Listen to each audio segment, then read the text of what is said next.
ৰাজ্যৰ আন আন প্ৰান্তৰ লগতে যোৰহাটতো ভোগদৈ নদীৰ জনতা ঘাটত ছট পূজা উদযাপন কেন্দ্ৰীয় মন্ত্ৰী পবিত্ৰ মাৰ্ঘেৰিটাৰ শুভ উদ্বোধন কৰে জনতা ঘাট সাংবাদিকৰ কেমেৰাৰ সন্মুখত অসমবাসীৰ উদ্দেশ্যেৰে জনালে কেইবাটাও গুৰুত্বপূৰ্ণ মন্তব্য জুবিন গাৰ্গৰ সমাধি ক্ষেত্ৰক লৈ ৰাজনীতিকৰণ নকৰিবলৈ আহ্বান কেন্দ্ৰীয় মন্ত্ৰী পবিত্ৰ মাৰ্ঘেৰিটাৰ ছয় জনগোষ্ঠীৰ জনজাতিকৰণৰ বাবে চৰকাৰী নীতি নিয়ম অনুসৰি কাম বঢ়াই নি থকা হৈছে বুলি মন্তব্য প্ৰকাশ কৰিছে সংবাদ মাধ্যমৰ সন্মুখত মন্ত্ৰী পবিত্ৰ মাৰ্ঘেৰিটাই যোৰহাটৰ পৰা ধ্ৰুৱজ্যোতি পাচনি ৰিপৰ্ট এএন লাইভ সূৰ্য দেৱতাক প্ৰণাম কৰা হয়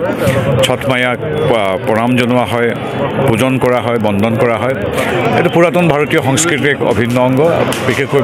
পূৰ্বাঞ্চল যি ভাৰতৰ পূৰ্বাঞ্চল বুলি কোৱা হয় তাৰ যিসকল লোক আমাৰ ইয়াত আজি যুগ যুগ ধৰি আছে তেওঁলোকে যিদৰে বিহু পাতে ঠিক সেইদৰে ছট পূজাও পাতে আমি যিদৰে বেংগলোৰ বা কলিকতাত বিহু পাতোঁ তেওঁলোকেও তেওঁলোকৰ বা আমি যেনেকৈ আমি গুৰুজনাৰ তিথি মই নিজেও যেনেকৈ আমি দিল্লীত পাতোঁ তেওঁলোকে একেধৰণে ইয়াত উদযাপন কৰিছে এয়া হ'ল ভাৰতীয় সংস্কৃতিৰ এয়া হ'ল ভাৰতীয় সংস্কৃতিৰ বৈভৱ এই ভাৰতীয় সংস্কৃতিৰ বৈভৱ জুবিনে ছট পূজাত গাইছে মই ছ'চিয়েল মিডিয়াত দেখিছিলোঁ মই আগে গম পোৱা নাছিলোঁ মই বাকী চব গানেই জানো যে ছট পূজাও ইমান সুন্দৰভাৱে গান গাইছে মই জনা নাছিলোঁ জুবিনে সেইটোৱে শিকাইছে প্ৰতিটো জাতি জনগোষ্ঠী মিলি এখন শ্ৰেষ্ঠ ভাৰত শ্ৰেষ্ঠ অসমৰ যিটো আমাৰ হাজাৰ বছৰীয়া আমাৰ চিন্তা সেইটো তেনেকৈ একত্ৰিতভাৱে কৰিব লাগে এয়া হ'ল পুৰাতন ভাৰতীয় সনাতন ভাৰতীয় সংস্কৃতিৰ এক সুন্দৰ মূৰ্ত প্ৰকাশ আমি আহিছোঁ আমি সকলোৰে মংগলাৰ্থে আমিও ইয়াত প্ৰাৰ্থনা জনাওঁ এইটো বিভিন্ন স্তৰে স্তৰে গৈ আছে ইতিমধ্যে ৰেজিষ্ট্ৰাৰ জেনেৰেল অফ ইণ্ডিয়া বা অন্যান্য কেইবাটাও স্তৰত পাৰ হৈছে আমি আশাবাদী আমি হ'ব এতিয়া মই নিজেই এজন আহোম মইতো বিচাৰোঁ মোৰ জনগোষ্ঠীটো বা অন্যান্য যি ছয় জনগোষ্ঠী আছে গোটেইকেইটা মিলি সকলোৰে আমাৰ ST ষ্টেটাছ পোৱাটো আমিও বিচাৰোঁ তাত কোনো দ্বিধা নাই কিন্তু ইয়াত বিভিন্ন ধৰণৰ সাংবিধানিক কথাও আছে সংশ্লিষ্ট আমাৰ যিবিলাক জাতীয় সংস্থা আছে চৰকাৰ আছে সকলোবিলাকে ইতিমধ্যে বিভিন্ন আলোচনা কৰিছে আমি ভাবোঁ আলোচনাৰ ফলপ্ৰসূ আমি ৰিজাল্ট পাম ঠিক সেইদৰে কথাখিনি এতিয়া ৰাজ্যসভাত পাৰ হৈ য'ত আছে তাতো আমি ভাবোঁ পৰৱৰ্তী সময়ত এইখিনি সমিল মিলেৰে গোটেইখিনি কাম কৰা হ'ব আৰু ইয়াৰো যিসকল মানুহৰ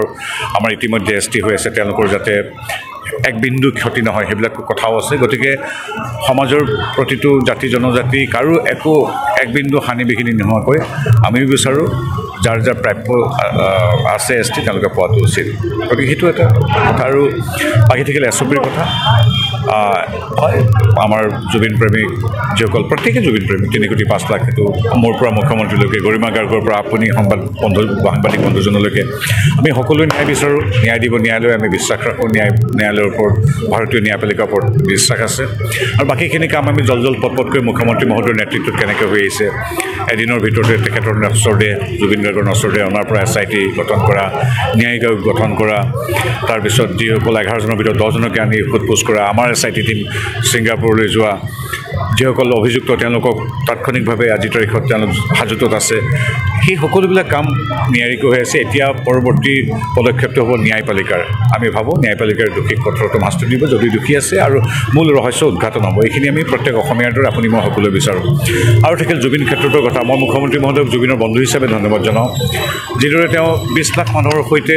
মৰ্যাদা সহকাৰে জুবিন গাৰ্গক বিশাল এটা ভিৰৰ মাজত মানুহৰ মৰমৰ মাজত মৰ্যাদাৰ সন্মানেৰে বিদায় দিয়াৰ নেতৃত্ব ল'লে সেই একেই সময়তে সেই দুদিনৰ ভিতৰতে তেওঁ সোণাপুৰৰ আটক ধুনীয়া ঠাইটুকুৰা নিৰ্বাচন কৰি এৰাতিৰ ভিতৰতে সকলোবিলাকে মানে ব্যৱহাৰ উপযোগী কৰি তোলে এৰাতিৰ ভিতৰত 1.5 দিন এতিয়া তাত আৰু লগতে তেওঁ তদন্তৰ সমান্তৰালভাৱে এইটো মানে ৰৈ থকা নাই তেওঁৰ লগে লগে আমাৰ জুবিন ক্ষেত্ৰৰ বাবে এখন বিশেষজ্ঞ কমিটি পৰিয়ালক লৈ বিশেষজ্ঞ কৰি তুলিলে সেই কামবিলাকো হৈ আছে আমি ভাবোঁ যে জুবিনৰ ক্ষেত্ৰলৈ যোৱাৰ অধিকাৰ সকলোৰে আছে কিন্তু ঠিক সেইদৰে তাত যিবিলাক আমি আপোনালোকৰ চেনেলতে দেখিছোঁ বিভিন্ন ধৰণৰ দুষ্কাৰ্য হৈছে মনত সকলোকে দুখ দিয়ে মানুহে গৈ তাত সন্দেহজনক মানুহে গৈ আমুক মুৰ্দাবাদ তামুক মুৰ্দাবাদ এইটো ৰাজনৈতিক ক্ষেত্ৰ নহয় জুবিনে ৰাজনীতি ক্ষেত্ৰখনৰ পৰা দূৰত তেওঁ নিজে ৰাজনীতি নকৰে তেওঁ জানে ৰাজনীতিৰ গুৰুত্ব আছে সমাজ আৰু শাসন চলিবৰ বাবে কিন্তু তেওঁ ৰাজনীতিক নকৰিব বন্ধু বুলি কয় তেওঁক লৈ তাত মুৰ্দাবাদ দিয়া ৰিল বনাই নিজৰ লাইক বৃদ্ধি কৰা তেনেকুৱা 2-এজন মানুহ আছে বুলি